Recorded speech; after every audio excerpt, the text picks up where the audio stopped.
Hey, so since I did that interview with Mike Hanna, a couple of people have asked about how I fix my sleep apnea. And so I want to talk about a couple of things that I've done since no longer using a CPAP for sleep apnea. I don't know if this is going to be a video that a ton of people want to watch. So instead of spending the time making, a polished video, I'm just going to go live with this and talk about a couple of the things that have helped me um, fix my sleep apnea to the point where I no longer use a CPAP on a nightly basis, which I've used one for 10 years. And it became a goal of mine earlier this year to no longer rely on a machine for helping me to breathe while I sleep. And so what I did was I made a couple of changes. And a couple of factors kind of came about naturally through just the way things shifted during the pandemic. And I was no longer training as hard for strongman because we weren't competing and we didn't have a, a view of when the next competition could happen because they were shut down for a couple of years. So not only that, the gyms were shut down. The strength gym that I was training at prior to the pandemic went out of business and closed down. So my training shifted a lot of gears, and I included doing more cardio, mainly to pass the time during the pandemic when like everything was shut down. So I started biking, and then I transitioned into running a lot more. And I think that one of the things that was most noticeable to me was that because I was running, I was able to really improve my cardio. And I also saw my HRV increase an awful lot during this time. Heart rate variability, or HRV, is an indicator of how stressed you are, and a balance of activity of your sympathetic nervous system to parasympathetic nervous system. And when you see your HRV increase, essentially you're more resilient to stress. Whether this was sort of the a main factor to fixing my sleep apnea, or whether this was just a side product that HRV improves, I'm not entirely sure, but it's one thing that I noticed. So I make use of like the Whoop strap, and also like an Aura ring occasionally. I've been liking the Whoop a lot more just because I've got the 2.0 Aura ring. So it doesn't have things like oxygen saturation, which was important to me in order to monitor what was going on with my sleep quality and making sure that I wasn't like dropping in oxygen saturation, because that would have been an indicator that my sleep apnea wasn't, you know, reduced dramatically. And uh and so that was something that I wanted to look at. Before I go any further with this too, I want to say that I'm not a medical doctor. This is not medical advice. I am a certified sleep coach, but I'm also not what I would say is any sort of like expert. This is my own experience. And I just want to share it because some people were asking what I did for fixing my sleep apnea. I'm really going back to one of the main things was because my training shifted so much, and included that cardio, and I tend to lose weight really quickly when I do cardio. I think I'm more naturally built as an endurance athlete, and it's taken like 11 years to really build up strength to the point of being like top five in Canada for natural strongman. So it's taken a long time to get there. And just by incorporating cardio, not trying to deliberately change my diet during the pandemic, I lost, well, I've maintained losing 40 pounds. At one point, I had lost probably about 60 pounds off of my heaviest, when I had just placed fourth in Canada the year prior to the pandemic. And so So yeah, focusing on my business and not being able to prioritize strongman training, there really was no reason to like force feed myself to weigh 306 pounds anymore. This was why I managed to lose so much weight, um, because I'm naturally, that was way above my like natural body weight set point, and it was taking a lot of effort to maintain that. And just by improving my cardio, uh, I started running pretty much every day of the week, and for quite a while, I was running that much. Now I kind of balance it out with incorporating some more strength training and trying to get back on track a little bit more. So at this point, I still do cardio probably 4 of 7 days per week. As far as, like, long runs go, I'm still walking every day, but not doing, like, treadmill runs of, like, typically 5 to anywhere from like 5 to 10K kind of runs, depending on the day and how much time I have.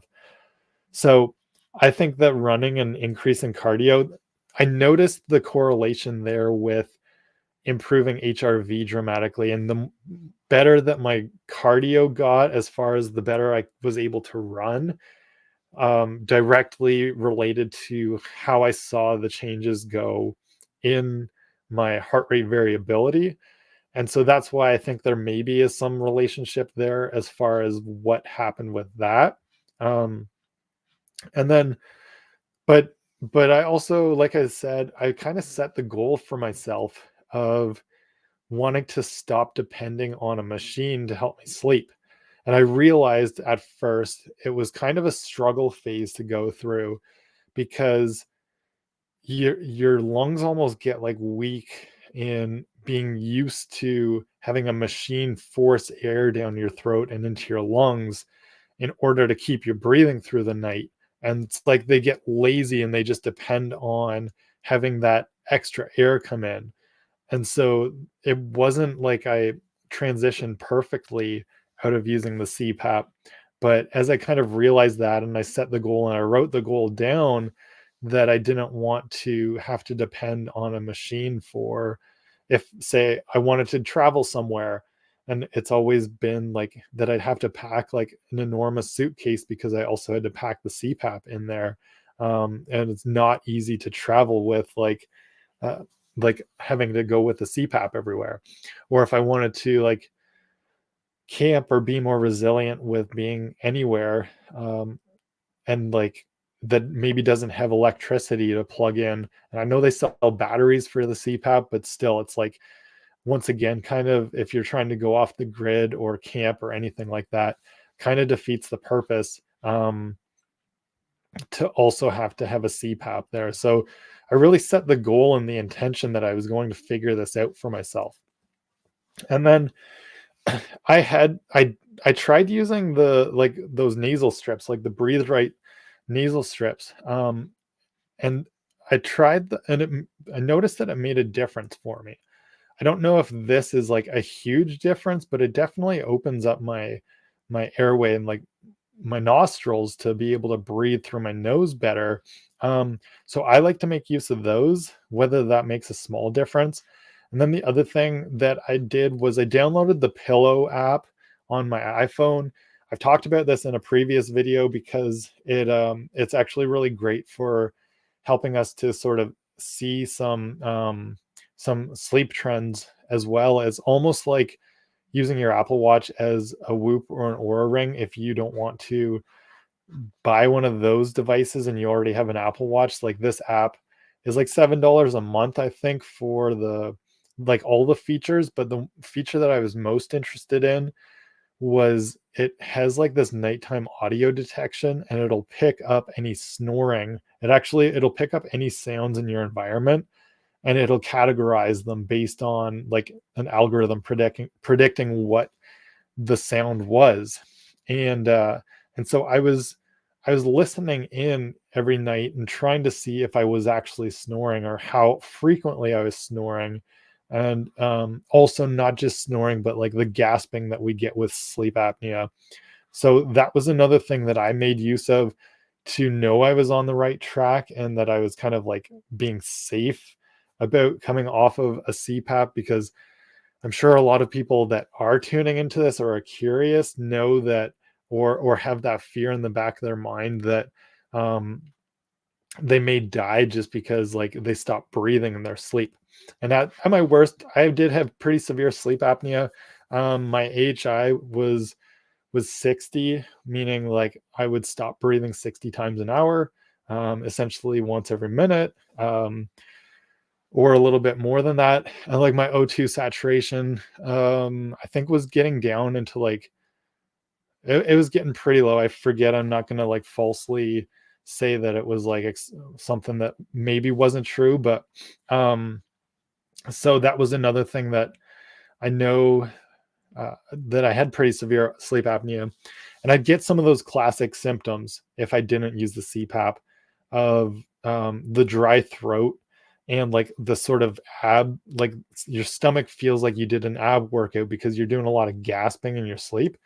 Um, and then also like the nasty headaches and memory loss that came with also being like hypoxic when you're sleeping. Those were like the classics when I was at my worst with sleep apnea. And since kind of approaching this weight loss and being ready to like stop using the CPAP, trying out these other practices that kind of help too, seem to like I haven't had those symptoms and my memory hasn't been impacted. I'm not falling asleep on the couch like in the early evenings, like I've got all day energy. So I'm and then like sleep quality and everything is still in really good range no matter which device I look at. So everything seems to be in order, that it's going in the right direction. And if anything changes for me, I can quickly go back to using the CPAP, of course, if I find that it's not working for me anymore. I also made some lifestyle changes, I would say, as far as in the evenings, trying to cut off my last meal made a difference for me, at least in just deep sleep and like quality sleep. So whether that compensates a little bit, if even if I do snore a little bit at sometimes, like improving overall deep sleep quality, I think has really helped. Um, I've really found that the Whoop, because it's got sort of the vibration wake up alarm, has made another big difference to me. And also using like the chilly blanket, so reducing the temperature and anything that's kind of helped with my deep sleep, because that always seems to be the issue with sleep apnea, is like when everything goes into deep sleep and you're in that like super relaxed state, is when like your throat and everything relaxes to the point that like the structure or like the thickness of like the muscles of your neck are blocking off, at least for somebody, not everybody has sleep apnea because of a weight related issue, or because of excessive weight or excessive like neck musculature. I should point that out too, but that seems to have been a factor in my case too. There is genetic component for sure. Like my dad's got sleep apnea. Um, so it's like you can't argue that I'm completely cured of sleep apnea or anything like that, but I've definitely reduced my symptoms.